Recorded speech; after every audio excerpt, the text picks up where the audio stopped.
Radhe hi friends, welcome back to my daily blog channel লাইফস্টাইলে মৌদিতা। কেমন আছে তোমরা সবাই? আশা করছি সবাই খুব সুস্থ আছো, ভালো আছো। আমরাও খুব ভালো আছি। তো আজকে কোনো ব্লাউজ নয়, আজকে তোমাদের সাথে আমি একটি কুর্তির ডিজাইন শেয়ার করব। কুর্তিটা কিভাবে কাটিং করি এবং স্টিচিং করি পুরো ফুল অ্যান্ড ফাইনাল লুকটা তোমাদের সাথে পরপর শেয়ার করবো এই ব্লগে।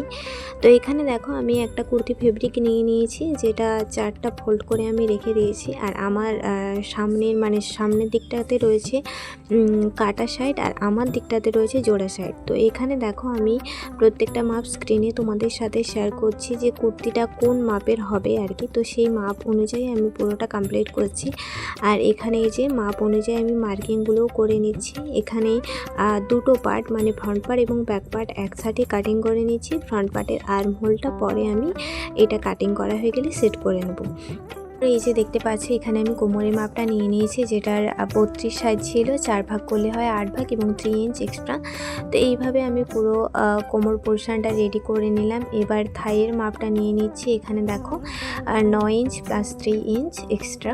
তো এইভাবেই পুরো অংশটাতে আমি আগে মার্কিং করে নিচ্ছি এবং মার্কিং করে নেওয়ার পরে আমি কাটিং করব।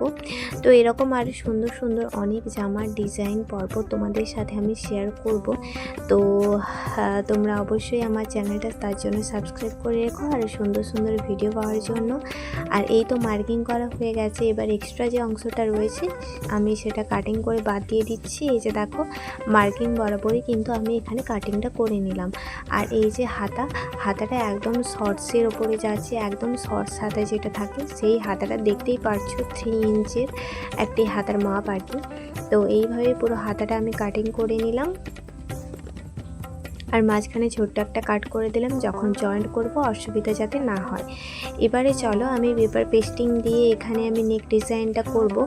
আর আমি এখানে মেন ফেব্রিক এবং লাইলিন দুটোই নিয়ে নিয়েছি, দুটোই কাটিং করে নিয়েছি। আর আগে আমি এখানে মেন ফেব্রিক লাইলিনটা যেহেতু ছোট একটু রেখেছি, মানে পুরো লেন্থ ওয়াইজ না, তার জন্য আমি আগে ফার্স্টে মুড়ে নিলাম।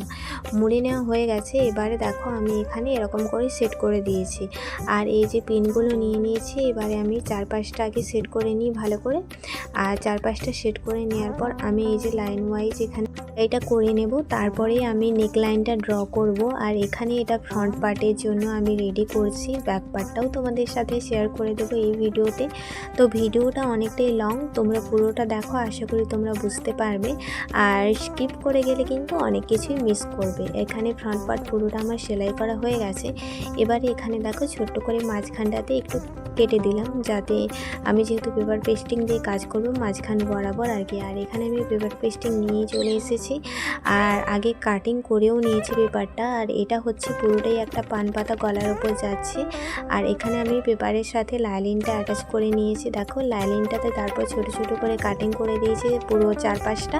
আর সেটাই আমি এই পেপারের সাথে আগে সেলাই করে নিচ্ছি, একদম মুড়ি বরাবরই সেলাইটা করে নিচ্ছি। এবারে এটা আমি কুর্তির সাথে অ্যাটাচ করব। আর এই যে মাঝখান বরাবর অ্যাটাচ করেও দিয়েছি, পেনটা ভালো করে সেট করে দিলাম। এবারে আমি সেলাইটা করব। তো সেলাইটা আমি দেখো কিভাবে করে নিই। আমার নেকলাইন যে বরাবরটা ছিল, মানে যেটা নেকলাইনের মাপ ছিল, সেই বরাবরই কিন্তু আমি ডিজাইনটা বরাবর সেলাইটা করে দিচ্ছি। আর সেলাই করা হয়ে গেছে। এবারে দেখো আমি কাটিংটাও করে নিচ্ছি এইভাবে। এবার পুরো অংশটাতে আমি ছোট ছোট করে কাট লাগিয়ে দেব, কারণ এটা যেহেতু পান পাতা গলা, মাঝখানটা অবশ্যই কাটতে হবে ওই যে মাঝখানটাতে, নাহলে ডিজাইনটা ঠিক মতো মনের মতো আসবে না। আর এখানে দেখো এই যে পেপার পেস্টিং যেটা লাগিয়েছিলাম আমি, সেটাকে আমার ডান দিকে করে এই পেপার পেস্টিংয়ের ওপর থেকে চাপ সেলাই দিয়ে দিলাম। আর চাপ সেলাই দেওয়ার পরে আমি এই পেপার পেস্টিংটাকে ভেতরে করে দেবো। তারপর পুরো নেক যে স্টাইলটা সেটা সামনে চলে আসবে, যেটা তোমরা দেখতেই পাবে একটু পরে। এই যে দেখো আমি পেপার পেস্টিংটাকে ভেতরে করে দিয়েছি এবং এর ওপর থেকে আমি সেলাইটা করে দিচ্ছি সুন্দরভাবে। আর এই কাপড়ের ব্যাপারটা বলে রাখি, এটা আমি অনলাইন থেকে কিনেছি, যিনি অর্ডার দিয়েছিলেন অনলাইন থেকেই কেনার কথা বলেছিলেন, পছন্দ করে সেরকমভাবেই আমি কিনেছি। আর এটা ছিল 5 মিটারের একটা কাপড়, যেটা দিয়ে আমি কুর্তি বানাচ্ছি। আর একটা লং ড্রেস বানিয়েছি। আরও একটা 5 মিটারের কাপড় কিনেছিলাম, সেটা দিয়ে দুটো জামা বানিয়েছি, মেয়েদের বাচ্চাদের আর কি। তো সেটা পরপর আমি শেয়ার করে দেব। তো এটা দেখে নাও আগে কুর্তিটা, তারপর পরপর আমি লং ড্রেসগুলোও শেয়ার করব তোমাদের সাথে। আর ব্যাক পার্টের ক্ষেত্রেও সেমভাবে আমি পেপার পেস্টিং ইউজ করছি। আর দেখো এখানে এটা বোট নেকের ওপর, পুরোপুরি বোট নেক না, মানে আর একটু বোট নেকের থেকে একটু বেশি মানে ডিপ ছিল আর কি। তো এইভাবে দেখো সেমভাবে সামনেটা যেরকমভাবে সেলাই করেছিলাম মানে ফ্রন্ট পার্টটা, সেমভাবে কিন্তু আমি ব্যাক পার্টটাও সেলাই করে নিয়েছি। ব্যাক পার্টটা একদম সিম্পল, যেহেতু রাউন্ড নেকের ওপরে যাচ্ছে। তো সামনের ফ্রন্ট পার্টের ওপরে যে পান পাতা ডিজাইনটা দেখিয়েছিলাম তোমাদেরকে, তোমরা আশা করি বুঝতে পেরেছো। আর তোমাদের ডিজাইনটা কেমন লেগেছে সেটা কিন্তু তোমরা অবশ্যই জানিও। আর সচরাচর আমি পেপার পেস্টিংয়ের ওপরে কোনো ডিজাইন করি না, তো আমার মনে হলো এই কুর্তিটাতে পেপার পেস্টিংয়ের ওপর ডিজাইন করলে দেখতে আরও বেশি ভালো লাগবে। আর এই যে দেখো আমি এখানে ব্যাক পার্টটাও কমপ্লিট করে নিয়েছি। আর ব্যাক পার্টে চেন বসবে, তো চেনটা কিভাবে বসাই সেটা তোমাদের সাথে চলো এখন শেয়ার করি। চেনটা বসানোর জন্য এখানে আমি একটা মাঝ বরাবর সোজা লাইন করে নিলাম, মানে যতটা চেনটা বসাবো তার উপরে কিন্তু আমি এখানে লাইলিনের কাপড়টা অ্যাটাচ করে দিচ্ছি। এই যে দেখতে পাচ্ছ লাইলিনের কাপড়টা যতটা চেন বসাবো তার থেকে একটু বড় রাখতে হবে, কারণ সামনে বা নিচের দিকে যখন আমি ফোল্ড করব সেই অংশটাতে এক্সট্রা রাখতে হবে। এবারে দেখো সোজা যে লাইনটা আমি করেছিলাম চক দিয়ে, তার দুপাশ থেকে কিন্তু আমি সেলাই করে দিয়েছি। এবার চক বরাবর যে দাগটা করেছিলাম সেই দাগটা বরাবর আমি কাটিং করে দিলাম, মানে সোজা করে কেটে দিয়েছি। এবারে দেখো লাইনিংগুলোকে সমান করে স্মুথ করে নিয়েছি এবং লাইনিংয়ের উপর থেকে আমি চাপ সেলাই দিয়ে দিচ্ছি। চেন বসানোর পদ্ধতি খুবই সহজ, তোমরা যদি এই ভিডিওটা একটু মনোযোগ সহকারে দেখো অবশ্যই তোমরা বুঝতে পারবে। আর যদি কোনো অংশে বুঝে না থাকো অবশ্যই কিন্তু আমাকে কমেন্ট করে জানাতে পারো। আর এই যে দেখো আমি লাইনিংটাকে ভেতরে করে দিলাম। এবারে আমি এই ভেতরের লাইনিংটা যে করে দিয়েছি এবারে আমি এটাকে ফোল্ড করে নেব।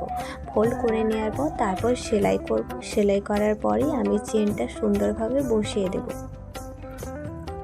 আর ওপরে যে অংশটা মানে পিঠের দিকে যে নেকলাইন বরাবর যে অংশটা বেরিয়েছিল চেন বসানোর লাইনিংয়ে, সেটা কিন্তু আমি ফোল্ড করে ভালো করে এখানে মুড়ে দিয়েছি। আর কারণ কি যাতে সুন্দরভাবে ফিনিশিংটা আসে সেজন্যই আর কি। তো এখানে দেখো আমি এবার কাজটা করে নিচ্ছি। এই যে আমি যেরকম বলেছিলাম লাইনিংয়ের উপর থেকে আমি যেখানটায় ফোল্ড করেছিলাম সেই অংশে মুড়ি বরাবর সুন্দর করে একটা সেলাই করে দিচ্ছি। তারপরে এটা সেলাই করা হয়ে গেলে আমি চেনটা বসাবো এবং চেনটা আমি জামার কালারে নিয়ে নিয়েছি ডার্ক মেরুন শেডের। এই যে দেখতে পাচ্ছ জামার যে কালারটা রয়েছে সেই কালারটাই। তো এখানে আমি চেনটা সুন্দরভাবে আগে সেট করে নিই, তারপরে আমি চেনটা সেলাই করব। এখানে এই যে দেখো চেনটা আগে আমি সেট করে নিচ্ছি যে কতটা আমাকে বসাতে হবে সেই অনুযায়ী। এবারে দেখো চেনটা আমি খুলে দিয়েছি মাঝখান থেকে, আর এক সাইড করে আমি বসিয়ে নিচ্ছি। এই যে দেখো সুন্দর করে আমি বসিয়ে নিয়েছি। আর হ্যাঁ বলে রাখি, আমি চেন বসানোর ক্ষেত্রে যে লাইনিংটা বসিয়েছিলাম সেই লাইনিংটা ফোল্ড করে যেই অংশ থেকে আমি সেলাই করেছিলাম সেই অংশ থেকেই কিন্তু চেনের সেলাইটা আমি করে দিচ্ছি। এই যে সুন্দরভাবে চেন বসানো আমার কমপ্লিট। আর ইজিলি কত সুন্দরভাবে চেনটা টানা হচ্ছে তোমরা দেখতেই পাচ্ছ।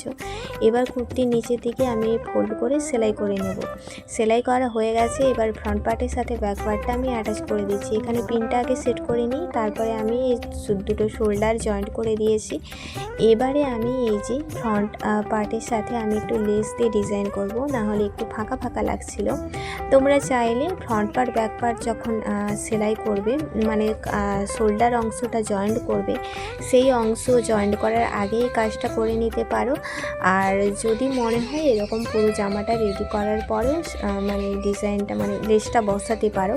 আর লেসটা বসানোর ক্ষেত্রে এই শোল্ডারের এই অংশটাতে একটু মুড়ে নিয়ে সেলাই করে নিলেই হয়ে যাবে। আর অনেক লেস দেখবে সেলাই করা সত্ত্বেও কিন্তু উপরের দিক থেকে তার লেসের যে সুতোগুলো আছে সেগুলো বেরিয়ে যায়। সেটা কটনের লেসের ক্ষেত্রে হয় না, যেগুলো একটু কালারিং লেস হয় বা সিল্ক টাইপের ওই যেগুলো হয় স্টাইলিশ লেসগুলো, সেই লেসগুলোতে বেরিয়ে যেতে পারে। সেই ক্ষেত্রে আমি তোমাদেরকে সাজেস্ট করব যে তোমরা শোল্ডার জয়েন্ট করার আগেই কিন্তু তোমরা লেসটা বসিয়ে নেবে, তারপরেই কিন্তু কাজটা করবে। আর কটন লেস হলে শোল্ডার জয়েন্ট করে লেস বসালে কোনো অসুবিধা নেই। এবারে আমি এখানে দেখো হাতার যে কাপড়টা রয়েছে হাতাটা আমি সেট করে নিচ্ছি, মানে হাতাটা তৈরি করে নিচ্ছি। হাতাটা একদম যেহেতু সিম্পল ছিল সেহেতু যেরকমভাবে লাইলিনের সাথে হাতাটা আমি অ্যাটাচ করি সেরকমভাবে অ্যাটাচ করে নিচ্ছি। এই যে তোমরা দেখতে পাচ্ছ, এই যে সুন্দর করে দুটো হাতার ডিজাইন আমার তৈরি করা হয়ে গেছে। এবার আমি হাতাটা বসিয়ে নেব এখানে। এই যে দেখো মাঝখান বরাবর আমি বসিয়ে দিয়েছি। আর যেটা ফ্রন্ট নেক হবে সেক্ষেত্রে একটু আমাকে কম রাখতে হবে, মানে হাতাটা কেটে একটু কমিয়ে দিতে হবে, কারণ ফ্রন্ট নেকের ক্ষেত্রে একটু ডাউন যাবে কিন্তু ব্যাক নেকের ক্ষেত্রে অতটা না। তো সেজন্যই আমি এখানে দেখো ফার্স্টে ফ্রন্ট নেকটা জয়েন্ট করে নিয়েছি, তারপরে ব্যাক নেকটার সাথে হাতাটা অ্যাটাচ করে নিয়েছি একসাথে। এরপর আমি একদম মুড়ি বরাবর একটা সেলাই করে নিচ্ছি যাতে সুতোটা না বেরিয়ে আসে, জামা কাপড়ের যে সুতোগুলো বেরিয়ে আসে না সেই জন্য। আর এখানে দেখো সুন্দর করে হাতাটাও আমি বসিয়ে নিয়েছি। এই যে হাতা বসানোর কাজ একেবারে কমপ্লিট। এবার সেমভাবে আরও এক সাইডে হাতাটা বসিয়ে নেব। এবার হাতাটা তোমরা দেখেই নিলে যে কতটা ছোট হয়েছে, মানে যেরকম অর্ডার ছিল সেরকমই বানিয়েছি। এরপর আমি জামাটার যে ফাইনাল সেলাই যেটা থাকে সেই সেলাইটা আমি করে নিচ্ছি। তো সেলাইটা করা কমপ্লিট হয়ে গেছে দেখো। এবার আরও এক সাইডে আমি সেলাইটা করে নিচ্ছি সেমভাবে। তো এবারে আমি কুর্তির এই দু সাইডের এই অংশগুলো আমি ফোল্ড করব, সেজন্য আমি এখানে চক দিয়ে আগে মার্কিং করে নিচ্ছি যে কোন অংশ বরাবর আমি সেলাইটা করব। ওগুলো আগে ফোল্ডিং করতে হবে, তারপরেই আমি মানে সেলাইটা করব আর কি।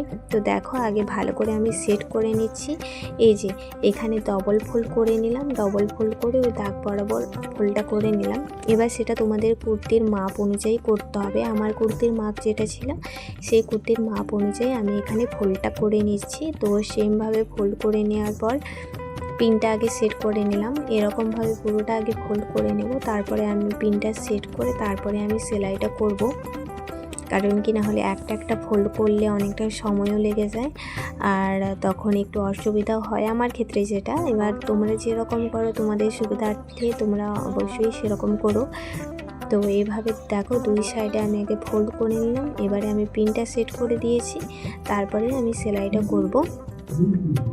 এই যে দেখো এই সাইডে আমার ফোল্ড করা হয়ে গেছে। এবারে আমি এই যে সেলাইটা করে নিচ্ছি একদম ধার বরাবর, দেখতেই পাচ্ছি যেটা এই যে মুড়ি বরাবর, মানে আমার বাম সাইডে যেই কাপড়টা রয়েছে সেই সাইড আমার বাম সাইড বরাবরই কিন্তু আমি সেলাইটা করে নিচ্ছি, কারণ সেদিকে তো মোড়া অংশটা রয়েছে আর আমার বাম সাইডে খোলা অংশটা ছিল। এবারে সেমভাবে দেখো আর এক সাইড আমি সেলাই করে নিচ্ছি, যেরকমভাবে আগেরটা করেছিলাম সেরকমভাবেই। আর এই তো আমার সেলাই করা হয়ে গেছে। এবারে আরও এক সাইড যেটা বাকি আছে সেটা আমি এবারে সেলাই করে নেব। এই যে এই দু সাইড আমার সেলাই করা হয়ে গেছে, পুরো চারটা সাইডে আমার সেলাই করা হয়ে গেছে। এবারে চলো কুর্তিটা আমি সোজা করে নিয়েছি। সোজা করে নেওয়ার পর আমি কুর্তিটাতে এবার লেস দিয়ে ডিজাইন করব। যেহেতু কুর্তিটার মানে গলার দিকটাতে আমি লেস বসিয়েছিলাম, এবার সেই সেম লেসটাই এইখানে আমি বসিয়ে দিচ্ছি কুর্তিটার। এটা কিন্তু ফ্রন্ট পার্টের সাথে লেসটা বসাচ্ছি, ব্যাক পার্টের সাথে লেসটা বসানোর দরকার ছিল না, তার জন্য ফ্রন্ট পার্টের সাথে আমি লেসটা এই যে বসিয়ে নিচ্ছি সুন্দর করে। আর এখানে এই জামার সাথে সাদা কালারের লেসটাই বেশি ভালো যাচ্ছিল, তার জন্য আমি এটাই বসিয়েছি। সবটাই মানে কাস্টমারের যেরকম পছন্দ সেই অনুযায়ী আমি কাজটা করছি। আর এই যে লেসটা আমি একটু স্টাইল করে বসাচ্ছি, তোমরা দেখতেই পাচ্ছ লেসের যে গোল গোল ডিজাইনগুলো আছে সেগুলোর মুখ কিন্তু আমি উপরের দিকে রেখে দিয়েছি। এটা হচ্ছে নিচের দিকে লেসটা আমি দুটো বসিয়ে দিয়েছি। এবার উপরের দিকে দেখো লেস যেটা বসিয়েছি সেটা মাঝখানেরটা কিন্তু সাথে সাথে অ্যাটাচ করেছি এবং ওপরটা আরেকটু ছেড়ে, আর উপরে এই যে গোল গোল ডিজাইনগুলো রয়েছে সেগুলো কিন্তু আমি নিচের দিকে রেখেছি, নিচের দিকটা উপরের দিকে এবং ওপরের দিকটা নিচের দিকে। এই যে এখানে তোমরা ভালোভাবে লক্ষ্য করতে পারবে। আর যাই হোক আমার কুর্তিটা পুরোপুরি রেডি হয়ে গেছে। এবার তোমরা দেখো, তোমরা দেখে জানিও যে কুর্তির ডিজাইনটা তোমাদের কেমন লাগলো। হাতাটা এতটাই শর্ট যে ঠিকঠাক মতো বোঝা যাচ্ছে না যে হাতাটা কীরকমভাবে লাগিয়েছি বা কিছু। তো যাই হোক কুর্তির ডিজাইনটা তোমাদের কেমন লেগেছে অবশ্যই জানিও। আর ভালো যদি লেগে থাকে অবশ্যই ছোট্ট করে একটি লাইক করে দিও। আর অবশ্যই কিন্তু আমাদের চ্যানেলটা সাবস্ক্রাইব করে রাখো সুন্দর সুন্দর নতুন নতুন ভিডিও পাওয়ার জন্য। আর এটা হচ্ছে ব্যাক পার্টের ডিজাইন, যেটা একদম সিম্পলের উপরে চেন বসানো ছিল, যেটা তো আমি তোমাদের সাথে ডিজাইন করার সময় শেয়ার করে দিয়েছিলাম।